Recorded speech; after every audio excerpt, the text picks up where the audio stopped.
नमस्कार मित्रों, मैं रजनीश कुमार पांडेय, संस्कृत विद्योपार्जन स्थान संस्कृत एकेडमी अत्र भवतां समेषां सादरं स्वागतमस्ति। यहाँ पर आप सभी का स्वागत है। तो आज के पाठ में संस्कृत में अनुवाद कैसे करें यह जानेंगे। इससे पहले 2-3 वीडियो बना चुके हैं। एक तो कर्तृवाच्य में अनुवाद कैसे करें और दूसरा सामान्य नियम, संस्कृत में अनुवाद करने के सामान्य नियम, यानी 2-3 वीडियो बन चुके हैं। तो आज कर्मवाच्य का परिवर्तन कैसे करें, यानी कर्तृवाच्य का अनुवाद कर्मवाच्य में परिवर्तन कैसे करें। जो कर्तृवाच्य में होते हैं अनुवाद, वह कर्मवाच्य में कैसे बनते हैं, उनका नियम क्या है, परिवर्तन नियम क्या है, यह सभी हम विस्तार से और उदाहरण के साथ जानेंगे। तो आपसे निवेदन है कि सबसे पहले आप कर्तृवाच्य का वीडियो देख लें हमारे चैनल के माध्यम से। फिर आज का जो वीडियो बनेगा वो वीडियो कर्मवाच्य परिवर्तन कैसे करें, यह वीडियो देखकर आप संस्कृत में अनुवाद करना सीख जाएंगे। तो हम प्रारंभ करते हैं। जब हम कर्तृवाच्य पढ़े थे उस समय कर्तृवाच्य का जो मुख्य बिंदु था उस पर चर्चा करते हुए और अनुवाद कैसे करें उसका भी हमने चर्चा किया था विस्तृत। आज हम थोड़ा सा चर्चा करेंगे कर्तृवाच्य के विषय में, फिर हम कर्मवाच्य को देखेंगे। कर्तृवाच्य में क्या होता है कि कर्ता जो होता है वह प्रथमा विभक्ति में होती है। कर्ता प्रथमा विभक्ति में होता है, कर्म द्वितीय विभक्ति में, कर्मणि द्वितीय सूत्र से। कर्तृवाच्य जब अनुवाद करेंगे तो कर्ता प्रथमा विभक्ति में होगा, कर्म द्वितीय विभक्ति में होगी और क्रियापद कर्ता यानी प्रथमा विभक्ति के अनुसार चलता है। जिस वचन में कर्ता होगा उस वचन में क्रियापद का प्रयोग होता है। जैसे रामः वनम गच्छति, तो रामः एक वचन है तो गच्छति जो है वो भी एक वचन ही होगा। यदि राम दो हैं, रामौ वनम गच्छतः, तो वहाँ कर्ता के अनुसार क्रियापद होता है कर्तृवाच्य में। पर कुछ भिन्न नियम है कर्मवाच्य में। कर्मवाच्य में कर्ता जो होता है वह तृतीय विभक्ति में होता है। कर्तृवाच्य में कर्ता होगा प्रथमा विभक्ति में, हाँ देखिए। पर वहीं कर्मवाच्य में कर्ता तृतीय विभक्ति में हो जाता है। कर्म प्रथमा विभक्ति में, कर्मवाच्य जब बनाएंगे, कर्मवाच्य का अनुवाद अब करेंगे तो कर्म प्रथमा विभक्ति में ही होता है। क्रियापद कर्म के अनुसार चलता है। कर्तृवाच्य में कर्ता के अनुसार क्रियापद चलेगा, कर्मवाच्य में कर्म के अनुसार क्रियापद चलता है। और एक विशेष नियम, यह कर्मवाच्य में धातु सिर्फ आत्मने पद में ही होता है, प्रथम पद का प्रयोग होता नहीं है और नित्य आत्मने पद में ही होता है। जैसे कोई मूल धातु है, मूल धातु के साथ यक प्रत्यय होकर यह आ जाता है और त आताम इत्यादि प्रत्यय लगकर आत्मने पद बनते हैं। तो कर्मवाच्य में विशेष याद करना है कि कर्ता जो होगा तृतीय विभक्ति में होगा, कर्म प्रथमा विभक्ति में होगा और क्रिया जो होगी वह कर्म के अनुसार क्रिया होगी। वह क्रिया आत्मने पद में ही होता है। इसमें मूल धातु होगा, यक प्रत्यय होगा, यक सूत्र से ताम इत्यादि प्रत्यय होंगे। तो ये थोड़ा सामान्य जो बिंदु हैं परिवर्तन करने का, यह हम सामान्य समझ गए। जैसे हम यहाँ चार्ट के माध्यम से समझते हैं, कर्तृवाच्य में कर्ता प्रथमा विभक्ति में, कर्म द्वितीय विभक्ति में, क्रियापद कर्ता के अनुसार, यह कर्तृवाच्य हुआ। लेकिन कर्मवाच्य में क्या होता है कि कर्ता जो होता है वह तृतीय विभक्ति में, यहाँ देखिए कर्मवाच्य में कर्ता तृतीया विभक्ति में, कर्म प्रथमा विभक्ति में और क्रियापद कर्म के अनुसार चलता है और आत्मनेपद में नित्य ही चलता है। हम भाववाच्य इसके बाद वाले वीडियो में समझेंगे। अब जैसे कर्तृवाच्य से कर्मवाच्य परिवर्तन करने का कुछ नियम समझते हैं। जैसे कर्तृवाच्य है बालकः पाठम पठति, तो कर्तृवाच्य में क्या था, कर्ता प्रथमा विभक्ति, कर्म द्वितीया विभक्ति और क्रिया कर्ता के अनुसार। तो बालकः यहाँ क्या है, कर्ता है, तो बालकः में प्रथमा विभक्ति हुई बालकः, पाठम में द्वितीया विभक्ति है, पठति पठ धातु है, पठति क्रियापद है। और कर्तृवाच्य बालकः पाठम पठति का जब हम कर्मवाच्य में परिवर्तन करेंगे तो बालकः का जो कर्ता है, कर्तृवाच्य में बालकः जो कर्ता है वह कर्मवाच्य में बालकेन तृतीय विभक्ति में हो जाएगा।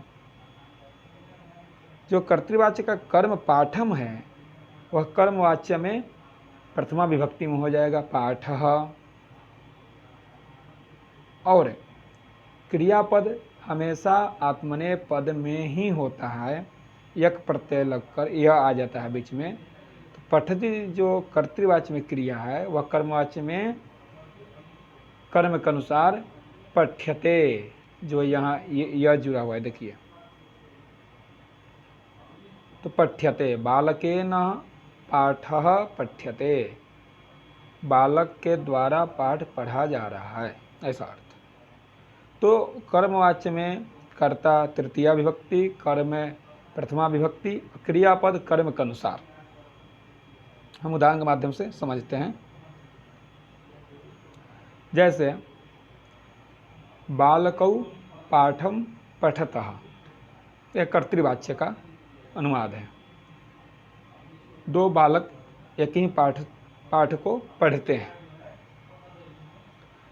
तो बालकौ द्वितीया यानी द्विवचन है, यहाँ बालकौ में द्विवचन है, पाठम में कर्म है, द्वितीया विभक्ति है, पठतः पठ धातु है, द्विवचन का है। क्योंकि कर्ता द्विवचन में है तो क्रिया भी द्विवचन में होगी। तो बालको पाठम पठतः कर्तृवाच्य है। और कर्मवाच्य में परिवर्तन करेंगे तो बालकाभ्याम पाठः पठ्यते, बालकाभ्याम यहाँ तो द्वितीय विभक्ति है पर पाठ कर्म के अनुसार क्रिया चलता है। कर्मवाच्य में पाठ में प्रथमा विभक्ति होने के कारण, प्रथमा विभक्ति एक वचन होने के कारण पठ्यते में भी एक वचन ही हुआ।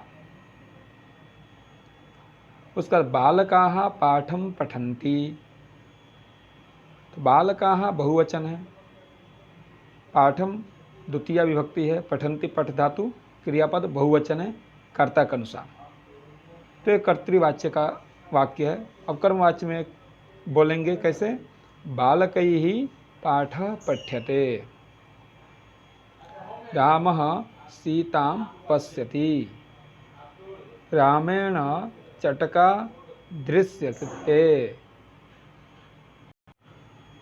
उसके बाद रामः नद्यौ पश्यति, रामेण नद्यौ दृश्यते, यहाँ दृश्य धातु है, नद्यौ जो कर्म है और द्वितीय विभक्ति में यानी प्रथमा विभक्ति के द्विवचन है। नद्यौ यहाँ प्रथमा विभक्ति के द्विवचन है, तो कर्म के अनुसार कर्मवाच्य में कर्म के अनुसार क्रियापद चलेगा। तो दृश्यते बना, क्योंकि नद्यौ जो है प्रथमा विभक्ति के द्विवचन होने के कारण क्रियापद भी द्विवचन में होगा, दृश्येते। रामः नदीः पश्यति, तो कर्मवाच्य में रामेण तृतीय विभक्ति नद्यः, दृश्यन्ते, नद्य जो है बहुवचन में है तो कर्म के अनुसार कर्म बहुवचन में है तो क्रियापद भी बहुवचन में होगा, दृश्यन्ते। सीता वनम गच्छति, तो सीता का तृतीय विभक्ति होगा सीतया। वनम गम्यते, यहाँ गम्यते जो है आत्मनेपद है, यह आ गया यक प्रत्याहार से, यक प्रत्यय से। तो सीतया वनम गम्यते, सीतया यहाँ तृतीया विभक्ति है, वनम नपुंसक लिंग है, तो प्रथमा विभक्ति में भी बनता है एक वचन में, द्वितीय विभक्ति के एक वचन में बनता है, तो यहाँ एक वचन है, सीतया वनम गम्यते। बालकः फले खादति,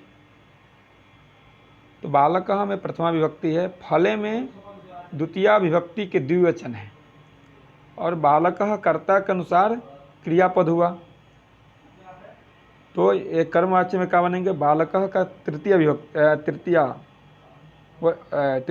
में हो जाएंगे बालकः, तो बालकेन फले खाद्येते, फले जो है प्रथमा विभक्ति के द्विवचन होने के कारण कर्म के अनुसार क्रिया भी चलेगा, तो खाद्येते ऐसा बनेगा। बालकः फलानि खादति, फलानि जो है द्वितीय विभक्ति के बहुवचन है, क्योंकि कर्तृवाच्य में कर्म द्वितीय विभक्ति में ही होता है, कर्मणि द्वितीय। तो बालकः फलानि खादति, इसका कर्मवाच्य में बनेगा बालकेन फलानि खाद्यन्ते। फलानि यहाँ फल शब्द जो है नपुंसक लिंग में होने के कारण द्वितीय विभक्ति का बहुवचन में फलानि बनता है, प्रथमा विभक्ति का बहुवचन में फलानि बनता है। तो कर्मवाच्य जब बनाएंगे तो फलानि जो कर्तृवाच्य के द्वितीय विभक्ति का बहुवचन है वह कर्मवाच्य में प्रथमा विभक्ति के बहुवचन में आ जाएगा। तो बालकेन फलानि खाद्यन्ते। रमेशः त्वां जानाति, रमेश तुमको जानता है, रमेशेन त्वं ज्ञायसे, रमेशः इवां जानाति, रमेशेन इवां ज्ञायेथे, रमेशः युष्मान् पश्यति, रमेशेन यूयं दृश्यन्ते, महेशः मां पश्यति, तो महेशः मां पश्यति कर्मवाच्य में बनेगा महेशेन अहम दृश्ये, क्योंकि अहम जो पद है एक कर्मवाच्य में अस्मद का रूप है, अहम अवाम वयम, तो अहम एक वचन में है तो दृश्यते दृश्यते दृश्यन्ते ऐसा रूप चलेगा। उत्तम पुरुष में दृश्ये, अहम दृश्ये, महेशेन अहम दृश्ये कर्मणि वाक्य में बनेगा।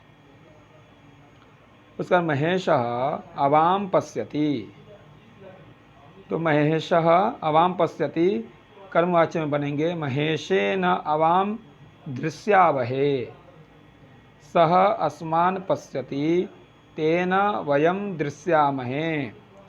तो कुछ अन्य उदाहरणों के माध्यम से हमने कर्मवाच्य का अभ्यास किया। तो आप कर्तृवाच्य और कर्मवाच्य का वीडियो देखकर आप दोनों वाच्य में अनुवाद बना सकते हैं। अस्तु, धन्यवादाः।